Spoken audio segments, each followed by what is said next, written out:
Pelo sinal da Santa Cruz, livrai-nos, ó Deus, nosso Senhor, dos nossos inimigos espirituais e carnais. Em nome do Pai, do Filho e do Espírito Santo. Amém.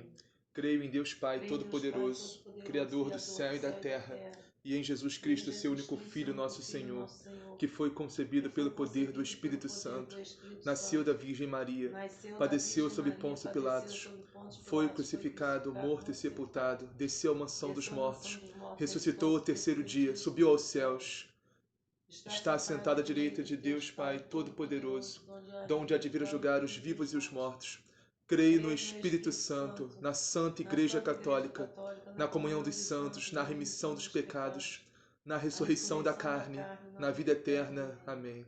Vinde, Espírito Santo, enchei os corações dos vossos fiéis e acendei neles o fogo do vosso amor. Enviai, Senhor, o vosso Santo Espírito, e tudo será criado, e renovareis a face da terra. Oremos. Ó Deus, que instruíste os corações dos vossos fiéis com a luz do Espírito Santo, fazei que apreciemos retamente todas as coisas, segundo o mesmo Espírito, e gozemos sempre de suas divinas consolações. Por Cristo nosso Senhor. Amém. Em nome do Pai, do Filho e do Espírito Santo. Amém.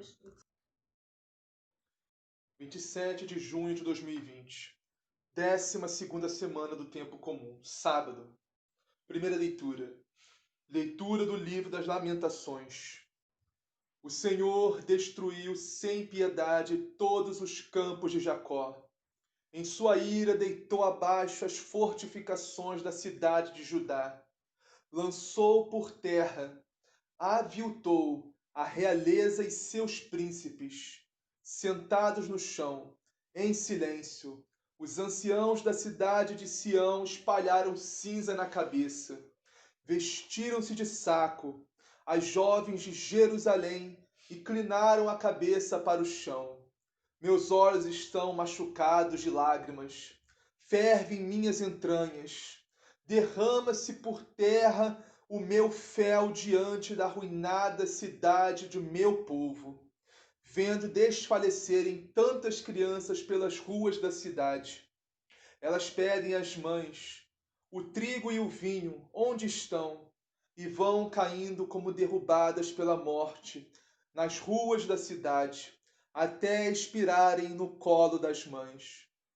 Com quem te posso comparar? Ou com quem te posso assemelhar, ó cidade de Jerusalém? A quem te igualarei para te consolar, ó cidade de Sião? Grande como o mar é tua aflição. Quem poderá curar-te? Teus profetas te fizeram ver imagens falsas e insensatas.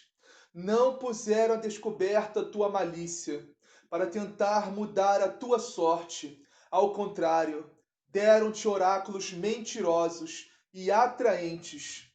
Grite o teu coração ao Senhor, em favor dos muros da cidade de Sião.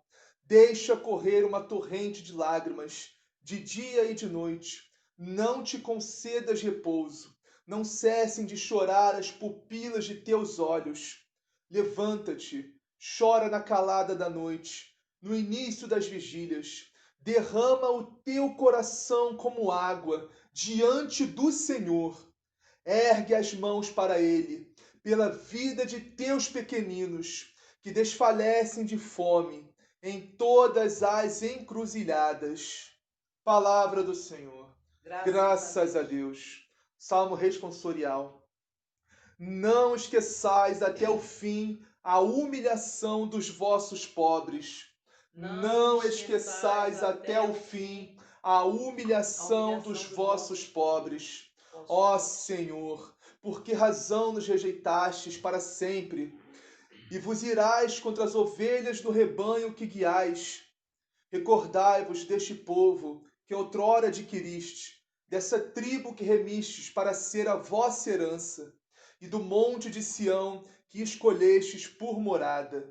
Não esqueçais até o fim a humilhação dos vossos pobres.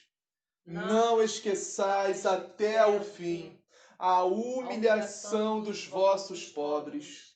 Dirigi-vos até lá, para ver quanta ruína. No santuário o inimigo destruiu todas as coisas, e rugindo como feras no local das grandes festas. Lá puseram suas bandeiras, vossos ímpios inimigos. Não esqueçais até o fim a humilhação dos vossos pobres. Pareciam lenhadores derrubando uma floresta, ao quebrarem suas portas com martelos e com malhos. Ó Senhor, puseram fogo mesmo em vosso santuário, rebaixaram, profanaram o lugar onde habitais. Não esqueçais até o fim a humilhação dos vossos pobres. Recordai vossa aliança. A medida transbordou, porque nos antros desta terra só existe violência. Que não se escondam envergonhados o humilde e o pequeno, mas glorifiquem vosso nome, e o infeliz e o indigente. Não esqueçais até o fim a humilhação dos vossos pobres. Não esqueçais até o fim a humilhação dos vossos pobres. Evangelho. O Senhor esteja convosco. Ele está no meio de nós. Proclamação do Evangelho de Jesus Cristo segundo Mateus. Glória a vós, Senhor. Naquele tempo, quando Jesus entrou em Cafarnaum, aproximou-se dele um centurião, implorando, Senhor, meu criado está de cama, lá em casa, paralisado e sofrendo demais. Jesus respondeu, vou lá curá-lo. O centurião disse, Senhor, eu não sou digno de que entres em minha morada. Basta uma palavra tua, e o meu criado ficará curado. Pois também eu sou um homem sob autoridade, e tenho soldados sob minhas ordens. E se ordena a um vai, ele vai, e a outro vem, ele vem. E se digo ao meu servo, faze isto, ele o faz. Ao ouvi-lo, Jesus ficou admirado e disse aos que o estavam seguindo, em verdade eu vos digo, e ninguém encontrei tanta fé em Israel. Ora, eu vos digo, muitos virão do Ocidente e do Oriente, e se sentarão à mesa no reino dos céus, junto com Abraão, Isaque e Jacó, enquanto os filhos do reino serão lançados fora, nas trevas, onde haverá choro e ranger de dentes. Então Jesus disse ao centurião, vai, aconteça como creste. Naquela mesma hora, o criado ficou curado. Jesus entrou na casa de Pedro e viu a sogra deste prostrada com febre. Tocou-lhe a mão e a febre a deixou. E ela se levantou e passou a servi-lo. Ao anoitecer, levaram a Jesus muitos possessos. Ele expulsou os espíritos pela palavra e curou todos os enfermos. Assim, cumpriu-se o que fora dito por meio do profeta Isaías. Ele assumiu as nossas enfermidades e carregou as nossas doenças. Palavra da salvação. Glória a vós, Senhor. Vamos iniciar a meditação de hoje com essa primeira leitura. Um versículo dessa leitura que eu separei para a gente meditar. Lamentações. Lamentações é um livro que faz parte de Jeremias, como se fosse o final, o complemento de Jeremias, quando Nabucodonosor invade Jerusalém. Então o povo está se alimentando pela destruição da cidade, pela destruição de Jerusalém. E por que Jerusalém foi destruída? Simplesmente porque o povo não ouviu a Deus. O povo não ouviu os profetas, não ouviu Jeremias. povo preferiu se iludir. O povo adorar falsos deuses. Se prostituir, como fala o Evangelho não, a Sagrada Escritura no Antigo Testamento.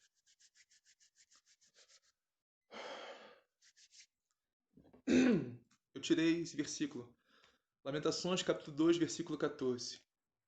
Teus profetas te fizeram ver imagens falsas e insensatas. Não puseram a descoberto a tua malícia, para tentar mudar a tua sorte. Ao contrário, deram-te oráculos mentirosos e atraentes. Ou seja, os profetas de Deus, como Jeremias, o povo não ouvia. O povo preferia ouvir os falsos profetas, que diziam que ia ficar tudo bem, que Nabucodonosor não ia vir, que não ia invadir, que o povo não ia virar escravo, que a cidade não ia ser destruída, que Jerusalém não ia ser destruída, que ia dar tudo certo, que ia acabar tudo em pizza, né? Jeremias avisou Que aquela todo pouca mundo. vergonha que eles viviam ia acabar tudo certo, não ia acontecer nada com eles, não ia ter consequência nenhuma, aqueles pecados todos, aquela idolatria toda, né? Ia acabar, tava tudo certo, vivia assim, sem problema nenhum. Então, o povo ouvia esses profetas, né? Que proclamavam só coisa boa, só coisa boa. As coisas ruins que proclamavam, eles deixavam pra lá. Deletava. Não assimilavam, não queriam acreditar, não queriam. A gente também temos um pouco deles, sabe por quê? Porque muitas vezes nós lemos o Evangelho da salvação de Jesus Cristo e nós queremos pegar só o que nos é conveniente. Queremos pegar só a parte que não pega no nosso calo, né? A parte que não faz a gente querer mudar radicalmente de vida, que a gente não precisa mudar radicalmente de vida, né?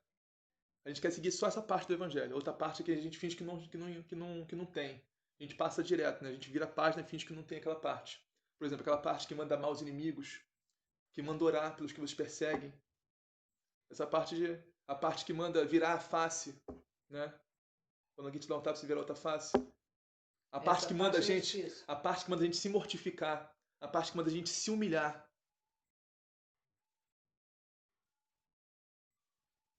Sabe? Essa parte geralmente não é muito proclamada, entendida. Santa Bernadette nos fala que para você conseguir um pingo, um grão de humildade, você precisa de 1 tonelada de humilhação. A humilhação, a mortificação é um forte caminho para se chegar à santidade. O eu, mas eu isso, mas eu aquilo, eu não posso isso, eu não posso aquilo. Ah, não, mas fez aquilo comigo. Ah, aquilo que fizeram comigo. Não, é porque não sei quem fez isso, não sei quem fez isso comigo. E eu sou muito perseguido, eu sou muito desprezado, ninguém gosta de mim, não sei o que. Cara, não tô desmerecendo o sofrimento de ninguém. Todo mundo tem seus sofrimentos, suas tristezas, suas angústias, seus medos, seus traumas. Isso é normal. A vida é assim, todo mundo tem problema. Mas, pelo amor de Deus, você não é a única pessoa que sofre no mundo, sabe? Você não é a única pessoa que sofre no mundo. Todo mundo. Todo mundo tem um problema, tem uma dificuldade, tem, sabe, um trauma, alguma coisa que passou, alguém fez alguma coisa. Todo mundo. Você não é o único no mundo. Entendeu? As pessoas têm que entender isso. Entendeu? A verdade da palavra, a verdade do evangelho, cara. Liberta a gente. Todas essas coisas pequenas, essas picuinhas, sabe? Essas coisas assim. Que é tudo muito eu, sabe? A gente tem que parar de falar muito eu, começar a falar muito mais nós. Entendeu? Se juntar a Cristo, ao sofrimento de Cristo. E quando você sofre em Cristo, você sofre em Jesus, seu sofrimento não é em vão. Se você sofre fora de Jesus, seu sofrimento não vale nada. Aí mesmo que não vale nada. Aí, entendeu? Agora, se você oferece todo o seu sofrimento, todas as suas dores, todas as suas angústias, tudo isso você oferece a Jesus, oferece a Cristo, com mortificação, isso eleva o seu sofrimento até o céu. Entende? Então, muitas vezes nós queremos ouvir só o que nos agrada, né? Nós queremos ouvir só o que é conveniente, só o que não vai fazer a gente ter que mudar radicalmente de vida, viver a radicalidade do Evangelho. Verdade. Deve ter saído, com certeza também, de novo.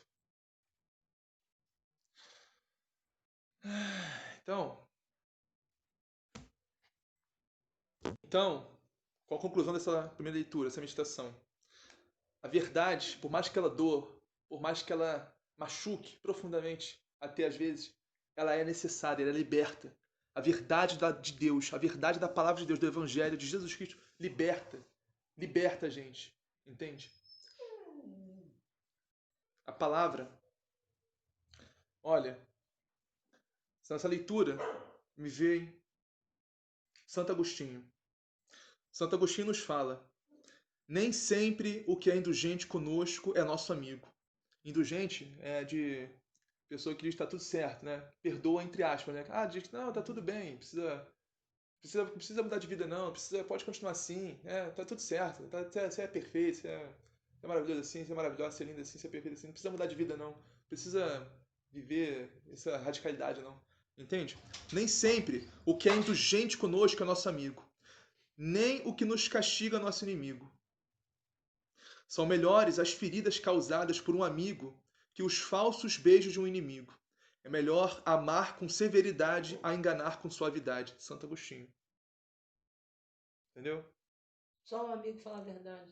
Exatamente. Só quem é verdadeiro somente fala a verdade. Só quem é verdadeiro, o amigo fala a verdade. A verdade da palavra de Deus, a verdade do Evangelho, a verdade da salvação. Então vamos lá, Salmo.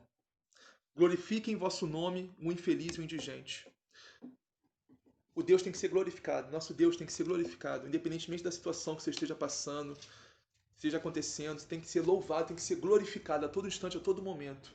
Não importa, hoje eu estou bem, hoje eu vou glorificar e vou louvar a Deus. Amanhã eu não estou bem, amanhã não vou, hoje eu não acordei bem, então não vou louvar, não vou glorificar, não vou orar, não vou fazer nada porque eu não estou bem. Entende? Nosso Deus tem que ser louvado, glorificado, adorado. A todo instante, a todo momento, dar graças a Deus por tudo, pelo ar que você respira, por estar vivo. Temos que dar graças a Deus.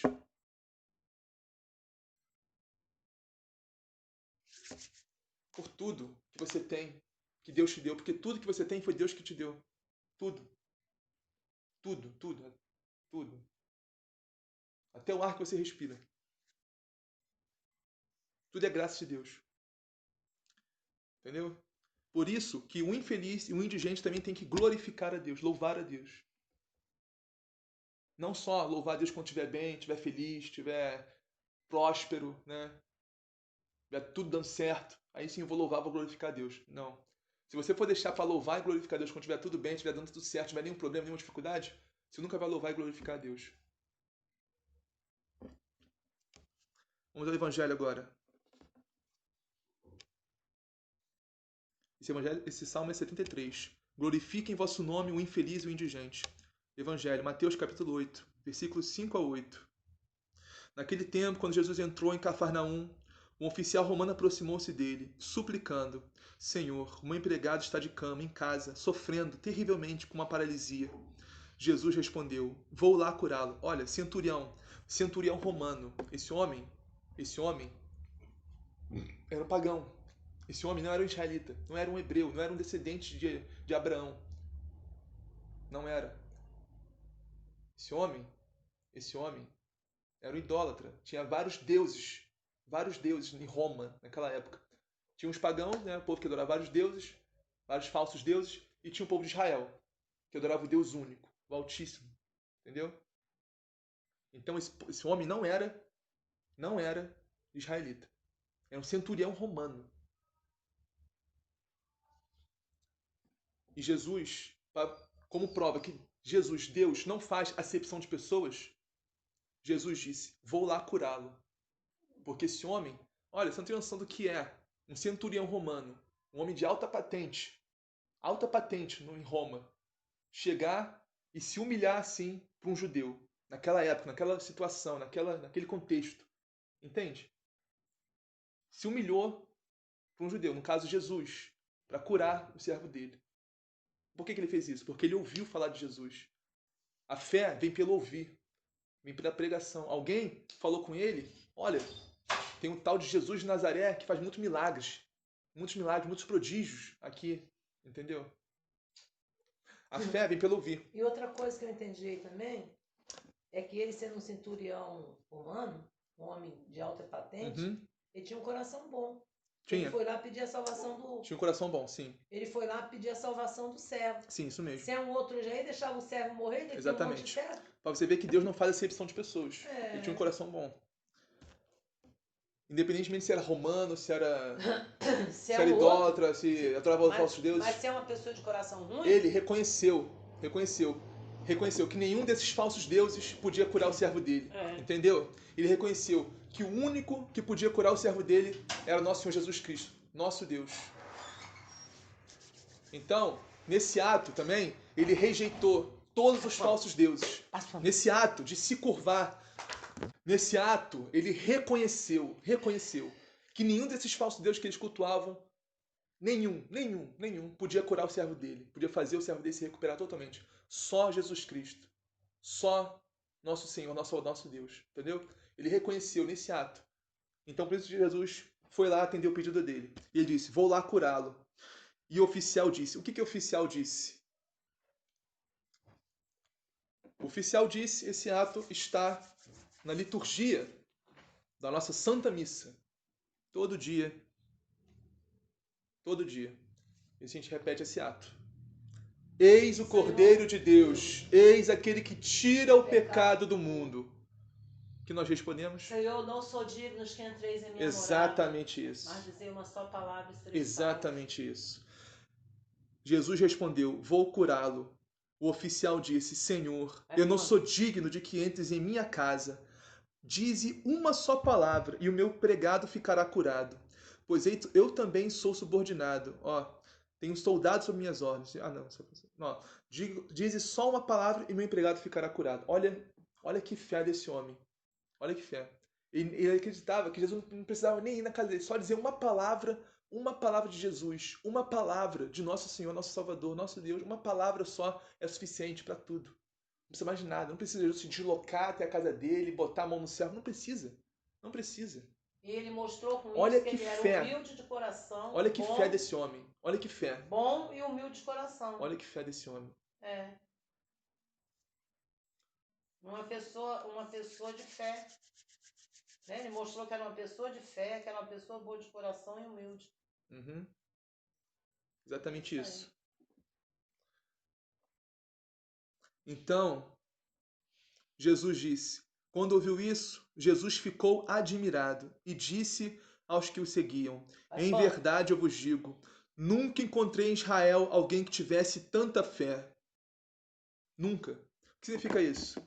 Olha, os descendentes de Abraão é o povo israelita, o povo hebreu. Entendeu? São os judeus, os descendentes de Abraão.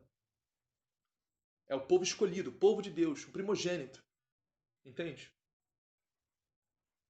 Mas Jesus disse que entre todo o povo de Israel, todo o povo de Deus, ele não encontrou ninguém que tivesse tanta fé como esse centurião romano.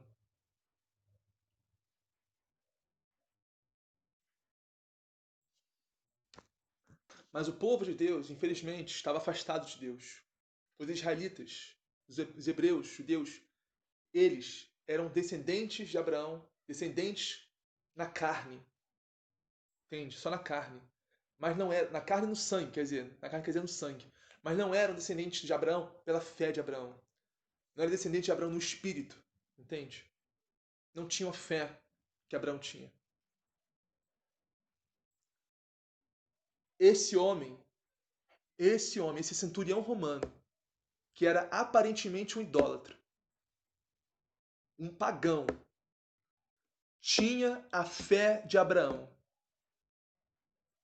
Tinha a fé de Abraão. Entendeu? Porque uma fé desse homem, pode ser sim comparada à fé de Abraão. Então, aquele homem se assemelhava muito mais à descendência do povo de Deus do que o próprio povo de Deus. Entende? Pela fé. Pela fé. Entendi. Porque Abraão creu. Né? Isso foi lhe acreditado como justiça. Abraão é nosso pai da fé. Mas a fé de Abraão foi testificada, comprovada pelo ato. No caso, o sacrifício de Isaac. Queria sacrificar o filho dele, por amor a Deus. Esse sacrifício de Isaac, que não aconteceu. Deus poupou o filho de Abraão e deu a descendência de Israel. Então, Isso já era um prelúdio do que ia ser feito. Deus ia enviar seu filho, que ia ser sacrificado por nós. Entendeu? Uhum. Nosso Senhor Jesus Cristo. Então, quando ouviu isso, Jesus ficou admirado. O que Jesus ficou admirado? Quando Jesus disse, vou curá-lo, o oficial disse, Senhor, eu não sou digno de que entres em minha casa. Dize uma só palavra e o meu empregado ficará curado. Olha que fé desse homem. E Jesus ficou admirado quando ouviu isso. E disse o seguinte, em verdade eu vos digo, nunca encontrei em Israel alguém que tivesse tanta fé. Eu vos digo, muitos virão do Oriente e do Ocidente e se sentarão à mesa, no reino dos céus, junto com Abraão, Isaque e Jacó, enquanto os herdeiros do reino serão jogados para fora, nas trevas, onde haverá choro e ranger de dentes. Olha, quem disse isso não foi um pregador muito radical, muito intransigente, muito preconceituoso, muito intolerante. Não. Quem disse isso foi o amor e a misericórdia encarnados, nosso Senhor Jesus Cristo. Foi a sabedoria, o amor e a misericórdia encarnados, nosso Senhor Jesus Cristo.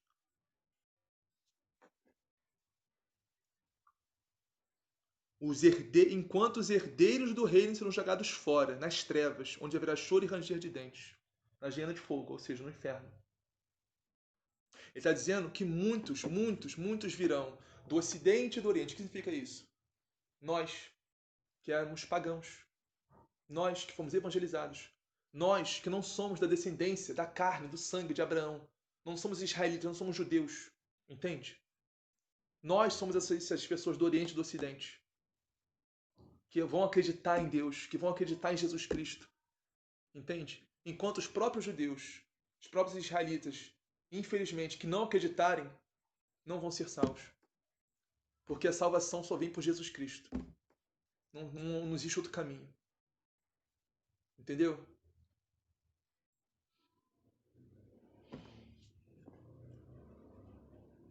É pano. É pano. Vai pano, sai daqui. Como isso se aplica a nós hoje em dia? Nós, quando somos batizados, nós nos tornamos herdeiros do reino, co-herdeiros em Cristo, herdeiros do reino dos céus, através do batismo. Entende? Mas apenas o batismo, só ser batizado, não é garantia de salvação para ninguém. Claro, sem ser batizado, não dizer que é impossível, porque no catecismo nos ensina que aqueles que não foram batizados, mas no entanto vivem uma vida correta, né, aos olhos de Deus, podem ser salvos. Mas o caminho mais ordinário é o batismo. Através do batismo vem a salvação, a cura, a libertação, lava os nossos pecados, nos dá o dom do Espírito Santo. O Espírito Santo desce, entende? O batismo. Mas, se você for batizado, você ser batizado, se o simples ato de ser batizado, não garante a salvação de ninguém. Da mesma forma que ser descendente de Abraão não garante a salvação de ninguém. Descendente de Abraão na carne, no sangue. Entende? Infelizmente, tem muitos batizados que estão longe de Deus, estão longe da fé, longe da igreja. Vivem uma vida completamente errada, como se fosse um pagão. Muitos batizados. Batizados, têm Eucaristia, crismados, entende? Então, como se aplica a nós? Se nós, Deus livre guarde, fôssemos esses pagãos, que somos batizados, temos Eucaristia, somos crismados, e estamos longe da igreja, longe de Deus, longe da fé, o próprio Jesus está nos dizendo, virão do Oriente e do Ocidente, ou seja, vão vir gente de outras religiões, vão vir gente de outros lugares, de outras nações, de outro ambiente, tudo que nunca vieram numa igreja, que não são batizados, não são crismados, não têm Eucaristia. Essas pessoas vão se converter, vão ouvir a palavra, vão atinar e vão ser salvas. E nós, que fomos batizados desde pequeno, desde criancinha, desde bebê, corremos o risco de sermos jogados aonde que Jesus falou aqui, ó? Jogados para fora, nas trevas, onde haverá choro e ranger de dentes. Entendeu? Dá para ser mais claro do que isso. O simples ato de ser batismado, ter Eucaristia, ser crismado, não é garantia de salvação para ninguém. Se você não seguir os mandamentos de Deus, da Bíblia, da igreja, os mandamentos da igreja, não viver a sua fé católica, cristã, não viver realmente os sacramentos, não só em palavras, não só, mas em atitudes, em ações, em atos, ter uma verdadeira comunhão com Deus, através da oração, da penitência, da mortificação, sabe? Tudo isso. O próprio Jesus está nos dizendo, muitos virão do Ocidente e do Oriente e se sentarão à mesa, no reino dos céus, junto com Abraão, Isaac e Jacó. A gente pode se colocar no lugar dos judeus, dos israelitas, que se achavam já salvos, que eram descendentes de Abraão. Mas Jesus nos disse, não, João Batista nos disse, que até dessas pedras Deus pode suscitar descendentes de Abraão. Ou seja, ser descendente de Abraão não dá garantia de salvação para ninguém. Se você não tem a fé de Abraão, se você não tem, sabe, comunhão com Deus, realmente. Da mesma forma, se você é batizado, mas está longe da igreja, está longe da fé, está longe de Deus, isso não dá garantia de salvação para ninguém. Continua pagão. Você é batizado, mas vive como pagão. É o famoso católico não praticante. Que esse termo é horrível. Católico não praticante. Ou você é católico ou você não é católico. Não existe católico não praticante. Entende? Então é isso, vamos finalizar. E essas pessoas aí que até hoje não foram batizadas, eu conheço um monte. Olha, não devemos julgar, sabe por quê? Porque a gente não sabe. Não estou dizendo que você está julgando. Caraca, para de levar tudo pro pessoal. Caraca, estou dizendo que muita gente julga. Muita gente julga. A pessoa que não é batizada, julga. Diz que não foi batizado, vai pro inferno. Meu Deus, o catecismo da Igreja Católica nos ensina que se a pessoa não for batizada, não por culpa dela, mas porque ninguém pregou o Evangelho, porque não conhece a palavra de Deus, não conhece a doutrina da nossa Igreja Católica, não tem conhecimento, a família não é religiosa, entendeu? Tem situações, tem contexto e contextos. Entende? Se a pessoa não é batizada, mas ela vive uma vida correta diante de Deus, aos olhos de Deus, ela pode ser salva, mesmo sem o batismo. Mas, sim, o batismo nos salva, o batismo nos liberta do domínio, do jugo de Satanás. O meio de salvação mais ordinário, mais comum, é o batismo. Entende? Mas não quer dizer que todo mundo que não for batizado vai para o inferno. Isso é errado. Não é errado, é errado pensar assim. O catecismo da Igreja Católica nos ensina. Entendeu? Então vamos finalizar. Em nome do Pai, do Filho e do Espírito Santo. Amém. Pai nosso que estás no céu, santificado seja o vosso nome. Venha a nós o vosso reino, seja feita a vossa vontade, assim na terra como no céu. Pão nosso cada dia nos dai hoje, perdoai as nossas ofensas, assim como nós perdoamos a quem nos tem ofendido. Não nos deixeis cair em tentação, mas livrai-nos do mal. Amém. Ave Maria, cheia de graça, Senhor é convosco. Bendita sois vós entre as mulheres, bendito é o fruto do vosso ventre, Jesus. Santa Maria, Mãe de Deus, rogai por nós, pecadores, agora e na hora de nossa morte. Amém. Glória ao Pai, ao Filho e ao Espírito Santo, assim como era no princípio, agora e sempre, por todos os séculos dos séculos dos séculos. Amém.